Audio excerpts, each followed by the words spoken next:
হঠাৎ করে রাজপথ উত্তপ্ত হয়ে গেল।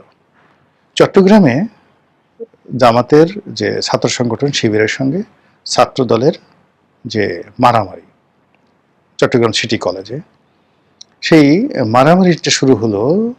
ছাত্রদল তারা শিবিরকে গুপ্ত বলে গালি দিয়েছে। গুপ্ত, এত একটা গোপন সংগঠন। তো আসলে আমাদের দেশে গুপ্ত সংগঠনটা এটা একটা সময় মর্যাদার ছিল।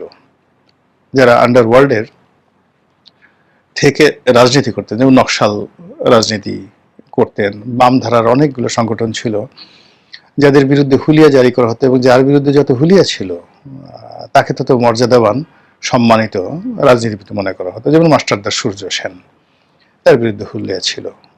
পশ্চিমবঙ্গের কিংবদন্তি রাজনীতিবিদ জ্যোতি বসু, তার বিরুদ্ধে হুলিয়া ছিল। এমনকি বঙ্গবন্ধুর বিরুদ্ধেও হুলিয়া জারি করা হয়েছিল। তো এই যে আমি আবার তথ্যটা বঙ্গবন্ধুর বিরুদ্ধে হুলিয়া ছিল কিনা আমাকে একটু চেক করে বলতে হবে, আমি বলে ফেলেছি যেন এটা নিয়ে আবার ট্রল না হয়। কিন্তু বাকি যে দুজনের কথা বললাম, এটা ইতিহাস প্রমাণিত, তাদের বিরুদ্ধে হুলিয়া ছিল, অর্থাৎ জ্যোতি বসু এবং মাস্টারদা সূর্য সেন। তো এটাকে যে সময় গর্বের বিষয় মনে করতো, জনগণের স্বার্থে তারা পরিবার পরিজন সব কিছু ছেড়ে দিয়ে বনে জঙ্গলে বাস করতেন এবং রাজনীতি করতেন। তখন গুপ্ত রাজনীতির সম্মান ছিল। কিন্তু এখন গুপ্ত রাজনীতিটাকে বলা হয় যারা বেঈমান, এরা মুনাফেক, এরা প্রতারক, এরা ভণ্ড, এই চরিত্র যাদের রয়েছে তাদেরকে গুপ্ত সংগঠন বলা হয়। এগুলো একটা। তো সেইভাবে শিবিরকে, জামাতকে এই গত 2 বছর ধরে বিএনপিও গালাগাল করছে গুপ্ত, তারপরে মিডিয়াগুলোতে গালাগাল করছে গুপ্ত, আর বিএনপি যারা শীর্ষ নেতৃত্ব তারা তো সরাসরি মানে ট্রল করছে যে এরা হলো গুপ্ত। এখন এটা আসলে জামাত কোনো অবস্থাতে মানতে পারছেন না। তারা গোপনে বিএনপির মধ্যে মিশে গেছেন, গোপনে তারা আওয়ামী লীগের সঙ্গে মিশে গেছেন এবং তারা সফলতা অর্জন করেছেন। এটিকে তারা একটা ভিক্টরি মনে করেন। এটিকে তারা কোনো অবস্থাতে এই গুপ্তর সঙ্গে মিলাতে চাচ্ছে না। তারা এটাকে একটা কৌশল মনে করছে যে এটা একটা রাজনীতির একটা কৌশল, এবং এই কৌশল সবাই অর্জন করে। এটাকে আপনি গুপ্তচর বৃত্তি বলতে পারেন বা অন্য যে কোনো জিনিস বলতে পারেন। সেটা তারা এটাকে একটা ডিকশনারিতে বাংলাদেশের একটা নিউ ডাইমেনশন অফ পলিটিক্স হিসাবে পরিচয় করতে চাচ্ছে, এবং তারা মনে করছে যে আমরা এই যে কৌশল অবলম্বন করেছি, এই কৌশলের কারণে আমরা বিজয়ী হয়েছি। শেখ হাসিনা রেজিমের শেষ হয়ে গেছে বা তাদের পতন হয়েছে, আর এই কারণে আমাদের কারণে আসলে বিএনপি ক্ষমতায় এসেছে, আমাদের কারণে এনসিপি তৈরি হয়েছে। পুরো we are the master plan, আমরা এই সব কিছু করেছি। আমরা ইউনুসকে এনেছি, আমরা আমেরিকাকে বাংলাদেশের ব্যাপারে ইনভলভ করেছি, আমরা ভারতকে নরম করেছি, আমরা চীনকে যা কিছু দেশি বিদেশি সব কিছু জামাত করেছে। এইরকম যখন তাদের একটা মনোভাব, তখন তারা ধরে নিয়েছিল ইনের জমানাতে যে তারাই ক্ষমতায় আসবে এবং এদেশে একটা ইসলামী এমিরেটস কায়েম হবে। কিন্তু পরবর্তীতে কিসে কি হয়ে গেল, হিসাব সব এলোমেলো হয়ে গেল। বিএনপি ক্ষমতায় এলো, তারেক রহমান সাহেব প্রধানমন্ত্রী হলেন, এটা জামাত তো আসলে মানতে পারছেন না। আর এই অবস্থাতে জামাতের মনে হলো যে আমাদের বাড়া ভাতে ছাই দেওয়া হয়েছে। ছাই দিয়েছে কে? বিএনপি দিয়েছে ছাই। তো যে বিএনপি তাদেরকে বাড়া ভাতে ছাই দিল, এখন সেই বিএনপি তাদেরকে গুপ্ত বলছে। এটা যতবার শুনছে ততবার তাদের মেজাজ গরম হচ্ছে, এবং এই মেজাজ গরম থেকে চট্টগ্রামের সিটি কলেজে মারাত্মক মারামারি হলো, সারাদিন মারামারি হলো। এবং এই মারামারির সময় যেটি হলো, কে বা কারা সেই শিবিরের এক কর্মীকে পিছন দিক থেকে চাপাতি বা রামদা দিয়ে কোপ দিয়ে তার পায়ের গোড়ালি কেটে ফেলা হলো। অতীতে জামাত শিবিরকে সবাই দায়ী করতো যে এরা রক কাটে, এবং রক কাটার একটা নিয়ম আছে, তারা কৌশল আছে, সে কৌশল করে তারা রক কাটে। কিন্তু এইভাবে একেবারে হাতের কবজি মানে একটা কোপ দিয়ে মানে বিচ্ছিন্ন করে ফেলা, পায়ের গোড়ালি বিচ্ছিন্ন করে ফেলা, এবং সেই ছবিগুলো বিভৎস দেশে আসছে, এটা দেখা যায় না। এই কাজগুলো চট্টগ্রামে রিসেন্টলি হলো, এবং শিবির আক্রান্ত হলো। মানে শিবির এই কাজ করেনি, শিবিরের লোকে আক্রান্ত করেছে। কারা করেছে এখন এটা নিয়ে উত্তাল, এবং ওটা নিয়ে চট্টগ্রামে মারামারি হওয়ার সঙ্গে সঙ্গে আবার ঢাকাও উত্তপ্ত। ঢাকা বিশ্ববিদ্যালয় সেই উত্তপ্ত ছিল সারা রাত, নানা রকমভাবে কথাবার্তা হচ্ছে।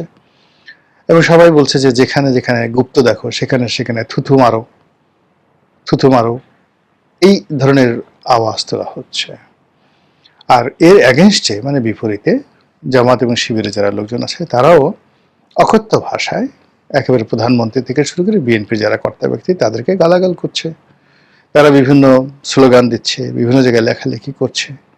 এবং এই যে প্রকৃতির এই বিরূপ পরিবেশে রাজপথ যেভাবে ছাত্রদল এবং ছাত্র শিবিরের কর্মকাণ্ডের মাধ্যমে উত্তপ্ত হয়ে গেল, এটা যদি সরকার শক্ত হাতে দমন না করে, রাজনৈতিক দলগুলো নেগোসিয়েশন না করে, আইনশৃঙ্খলা রক্ষাকারী বাহিনী এখানে যদি ন্যায় বিচার প্রতিষ্ঠা না করে, তাহলে এই প্রকৃতির যে বিরূপ সময় যখন এমনিতেই অন্তত 10টা সমস্যা, গুনে গুনে 10টা সমস্যা এমনভাবে বাড়ছে যা কিনা আমাদেরকে দুর্ভিক্ষের দিকে নিয়ে যাচ্ছে, যা কিনা আমাদের দারিদ্র্যের দিকে নিয়ে যাচ্ছে, যা কিনা আমাদের সামাজিক আনরেস্ট এর দিকে নিয়ে যাচ্ছে, অস্থিরতার দিকে নিয়ে যাচ্ছে, যা কিনা আমাদের রাষ্ট্রকে দেউলিয়াত্বের দিকে নিয়ে যাচ্ছে। এই সমস্যাগুলোর মধ্যে যদি আমরা ছোটোখাটো বিষয়গুলো নিয়ে, গুপ্ত নিয়ে, সুপ্ত নিয়ে ঝগড়া করি, বিপদ করি, মারামারি করি, কাটাকাটি করি, এটা এই রাষ্ট্র বহন করতে পারবে না, এবং এই মুহূর্তে না। 2 নম্বর হলো যে জামাত এবং বিএনপির সাথে তো আসলে দীর্ঘদিনের বন্ধুত্ব ছিল। এখনো পর্যন্ত কিন্তু জনগণ বিশ্বাস করছে না যে এদের মধ্যে আসলে কোনো শত্রুতা আছে। তারা মনে করছে যে এদের মধ্যে একটা গোপনের সমঝোতা হয়েছে, একটা সমঝোতার ইলেকশন হয়েছে, সমঝোতার রাষ্ট্র হয়েছে, সমঝোতার সরকার হয়েছে, সমঝোতার পার্লামেন্ট হয়েছে, সমঝোতার বিরোধী দল হয়েছে, সমঝোতার সরকারি দল হয়েছে। আর জনগণ যেন এই কথাগুলো বলতে না পারে, গৃহপালিত বিরোধী দল বলতে না পারে, গৃহপালিত সরকারি দল বলতে না পারে, সমঝোতা সরকারি দল বলতে না পারে, আমেরিকার যাকে বলা হয় মদতপুষ্ট সরকার বলতে না পারে, ভারতের মদতপুষ্ট সরকার বলতে না পারে, ইউটিউবে যেন বিভিন্ন লোক গালাগালি করতে না পারে। এই জন্য সামথিং ইজ হ্যাপেনিং, কিছু কিছু ঘটনা ঘটছে, একথা মানুষ সন্দেহ করছে বা বলার চেষ্টা করছে। তো সেই কথাগুলোকে ধামাচাপা দেওয়ার জন্য অনেকে মনে করছে যে রাজপথ উত্তপ্ত করার চেষ্টা করছে, বা জামাতের নেতৃত্বে যে 11 দল তারা জুলাই সনদ নিয়ে মাঠ ঘোলা করার চেষ্টা করছে, খুব হুঙ্কার ধামকার দিচ্ছে, রাস্তায় নেমে এসে সরকারকে মানে এই দাবি দাওয়া মেনে নিতে বাধ্য করা হচ্ছে। আবার সরকারও তাদেরকে নিয়ে বিভিন্ন রকম উস্কানিমূলক কথাবার্তা বলছে, তারপরে জুলাই সনদের পক্ষে নানা রকম বিবৃতি তৈরি করছে। পুরো জিনিসগুলোই মানে লোকজন, সাধারণ মানুষ কি মনে করছে বড় ব্যাপার নয়, কিন্তু যারা একটু চিন্তাশীল তারা মনে করছে এগুলো হয়তো সাজানো। আমার এখানে ব্যক্তিগতভাবে কোনো অভিমত নেই, আমি জামাতের পক্ষেও বলবো না, সরকারের পক্ষেও বলবো না, আমি শুধুমাত্র এই ঘটনাগুলো বললাম যে এই ঘটনাগুলো ঘটছে। কিন্তু যেটা আমি বলতে চাই দ্ব্যর্থহীনভাবে, সেটি হলো যে যদি সাজানো কোনো নাটক হয়, পুতুল নাচের মতো কোনো ঘটনা হয়, এবং সেই ঘটনা নিয়ে যখন অনার সৃষ্টি তৈরি হয়, সেই অনার সৃষ্টি শত্রুতা কিন্তু সাধারণ শত্রুতার চেয়ে মারাত্মক হয়। অভিনয় করতে করতে যদি কেউ দ্বন্দ্ব এবং সংঘাতে জড়িয়ে যায়, সেই দ্বন্দ্ব এবং সংঘাতের যে ক্ষয়ক্ষতি এবং পরিণাম, নর্মালি আপনি যখন সিদ্ধান্ত নিয়ে আমার সঙ্গে মারামারি করবেন, প্ল্যান করে মারামারি করবেন, তখন আমি এবং আপনি, আমাদের শরীর, আমাদের মন, আমাদের মস্তিষ্ক সর্বোচ্চ সতর্কতায় থাকে to get the highest benefit, নিজেকে জেতানোর জন্য, প্রতিপক্ষকে পরাজিত করার জন্য।